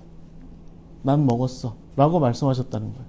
그런데 요즘은 치매 왔으니까 자기가 중요한 거야. 나는 결혼하기 이전에 어릴 때 모습으로 돌아갔어요. 지들끼리만 먹어. 나는. 근데 그 어머니의 모습이 지금 이 아들한테는 너무 어렵고 힘든 모습이라는 거죠. 그래서 항상 기도한대요. 하나님, 제가 저희 어머니의 그 어머니의 모습을 계속 잘 간직할 수 있게 해주세요. 라고 기도한대요. 여러분, 똑같은 이치입니다. 우리가 나라가 임하옵시며 라고 기도하는 건 뭘 의미할까요? 하나님의 통치하심이, 하나님의 다스리심이 온전히 임하게 되기를 원합니다. 내 삶의 자리에, 내 사역의 자리에 내가 살아가고 있는, 더불어 살아가고 있는 이 사람들과 함께하고 있는 이 공간 내에 온전히 임하기를 바랍니다. 하나님의 통치하심이, 예수 그리스도의 다스리심이 온전히 임하기를 원합니다. 그건 뭘 얘기하는 거예요? 결국 예수님께서 보이신 그 방식 그대로 저도 역시 죽기까지, 끝까지 내가 온전히 다 내 형체를 다 잃을 때까지 이 사역을 감당하게 하여 주시옵소서. 이 일을 감당하게 하여 주시옵소서. 이 자리를 지켜나가게 하여 주시옵소서. 라고 그렇게 기도하는 거죠. 그렇게 기도하는 겁니다. 여러분, 나라가 임하옵시며 무슨 대단한 엄청난 무슨 하나님의 무슨 예수 그리스도의 구름 타고 오시는 나팔소리, 큰 나팔소리 외치고 구름 타고 오시는 번개 같은 그런 도래가 아니라, 어떻게 보면 우리의 삶 가운데에서 내가 내 십자가를 지는 제자의 삶을 그렇게 죽기까지 최선을 다하는 가운데 하나님의 통치하심이 계속해서 이 땅 가운데 온전히 실현되기를 바라는 그 기도를 드리는 것이고, 그 삶의 현실이 뭐예요? 소금되는 삶의 현실인 거죠. 소금의 삶을 살고 있을 때 이런 기도가 나오는 겁니다. 나라가 임하옵소서. 지금 내가 소금의 삶을 살고 있을 때 내 가족을 위해서, 내 직장을 위해서, 내 교회를 위해서, 내 공동체를 위해서 내가 지금 소금의 삶을 살고 있을 때 나라가 임하옵소서 라고 기도하는 겁니다.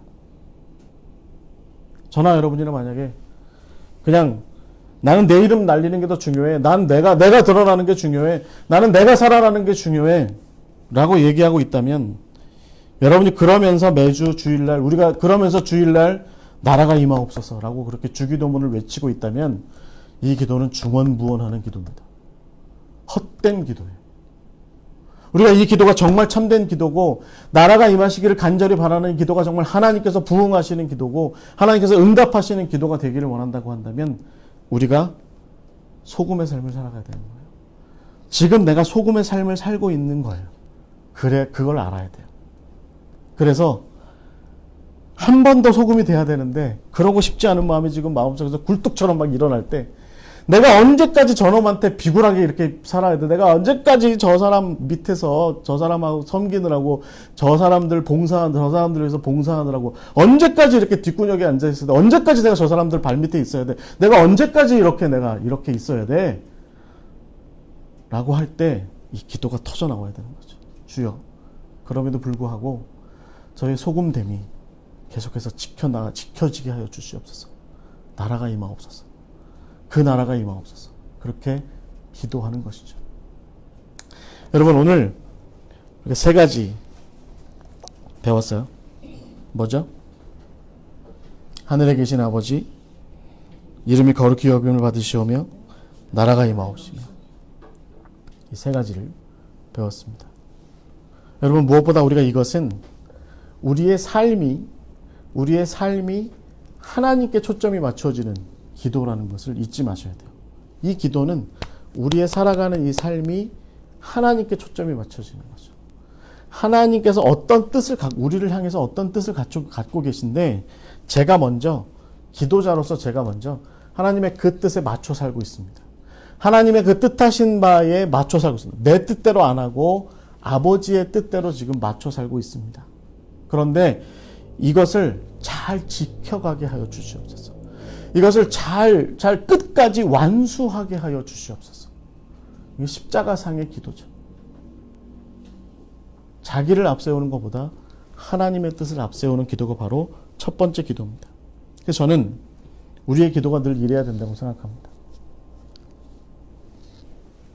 기도할 때 여러분, 저도 이제 이걸 준비하면서 오늘 이런 생각했어요. 오늘 우리가 이제 수요 기도회가 있는데, 기도할 때 제가 먼저 이 세 가지에 맞춰서 기도를 좀 해야 되겠다. 그래서 이름이 거룩히 여김을 받고 있는 내 삶, 하나님의 이름이 거룩히 존귀하게 여겨지고 있는 그 부분에 대해서 하나님, 제가 그것을 계속 지켜나가게 해주시옵소서.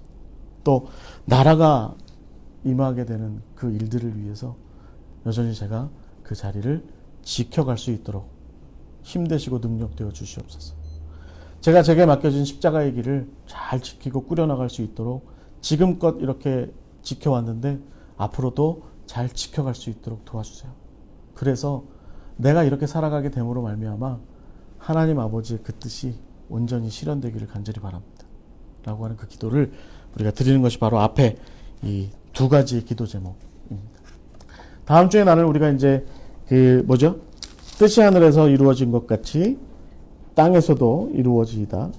그 다음에 오늘 우리에게 일용할 양식을 주시옵고, 그 다음에 우리가 우리에게 죄 지은 자를 사하여 준 것 같이 우리 죄를 사하여 주옵소서. 라고 하는 그건데, 여러분 그 뜻이 하늘에서 이루어진 것 같이 땅에서도 이루어지이다부터 이 우리의 죄를 사하여 주옵소서라고 하는 것까지가 어떤 기도냐면 우리의 기도입니다. 우리 삶의 기도입니다. 우리 삶에서의 기도. 그런데 혼자 하는 기도가 아니라 여기 우리라고 돼 있죠. 우리가 함께 드리는 기도. 그 기도를 다음 주에 이제 함께 나누면서 우리가 여러분 이제 마태복음 그것은 어디에 주로 관계되냐면 마태복음 5장 21절부터 쭉 이렇게 이야기를 하게 돼요. 그 다음에 마태복음 6장으로 넘어가서 6장 19절부터 34절, 그 다음에 7장 6절까지 여기가 이제 대체적으로 우리가 다음 주에 함께 나눌 부분들입니다. 그래서 여러분 틈이 나시면 혹시 산상수훈의 이 말씀들도 좀 한번 읽어보시고, 그리고 제가 지난번에 나누어드린 산상수훈 자료들도 한번 다시 떠들어 보셔서 이렇게 보셔서 이것이 주기도문의 기도와 이렇게 서로 연결되어 있는 부분들이 있구나라고 하는 것들을 좀 이렇게 좀 더 깊이 나눌 수 있었으면 좋겠습니다. 오늘 이렇게 해서 주기도문 함께 첫 번째 시간 함께 나누었습니다. 기도하고 마치신 후에 함께 우리 식사 준비되어 있으니까 식사 나누시면서 뭐 더 이렇게 우리 좀 함께 나눌 거 있으면 나누도록 하겠습니다. 기도하겠습니다. 은혜가 많으신 하나님 아버지 감사드립니다. 우리가 주의 뜻대로 기도하게 하여 주시옵소서. 주께서 가르쳐 주신 대로 기도하게 하여 주시옵소서. 그러기 위해서 오늘 우리가 배운 바대로 우리의 제자로서 부르신 자리에 분명하게 서게 하시고, 그런 가운데 무엇보다 하나님의 이름을 거룩하게 여기게 되는 그런 삶, 또 그 나라가 그 하나님의 통치하심의 그것이 이 땅 가운데 우리의 삶의 영역 가운데 임하시기를 간절히 바라는 그 기도를 우리가 먼저 드리게 하여 주시옵소서. 우리가 먼저 하나님께 기도하는 기도, 그 기도를 먼저 세워가는 우리가 되게 하여 주시옵소서. 간절히 구하기는 여기 모인 우리 모두가 기도에 관하여 신실하게 하시고, 기도에 관하여 온전하게 하시고, 기도가 무엇보다 우리 삶의 중심에 바르게 서서 기도가 우리의 삶의 귀한 자양분의 근원이 되게 하여 주시옵소서. 기도로부터 흘러넘치는 그 모든 그런 생명의 물들로부터 우리가 삶이 회복되고 부흥되는 역사를 체험할 수 있도록 주여 인도하여 주시옵소서. 우리가 돈으로 살아가는 것이 아니라, 우리가 쾌락으로 살아가는 것이 아니라, 우리가 권력으로 살아가는 것이 아니라 주를 의지하여 주께 하는 기도, 주께 드리는 기도로 그렇게 살아가고 있음을 우리가 분명하게 알게 하여 주시옵소서. 오늘 함께 하심을 감사드리며 예수 그리스도의 이름으로 기도하옵나이다. 아멘. 감사합니다.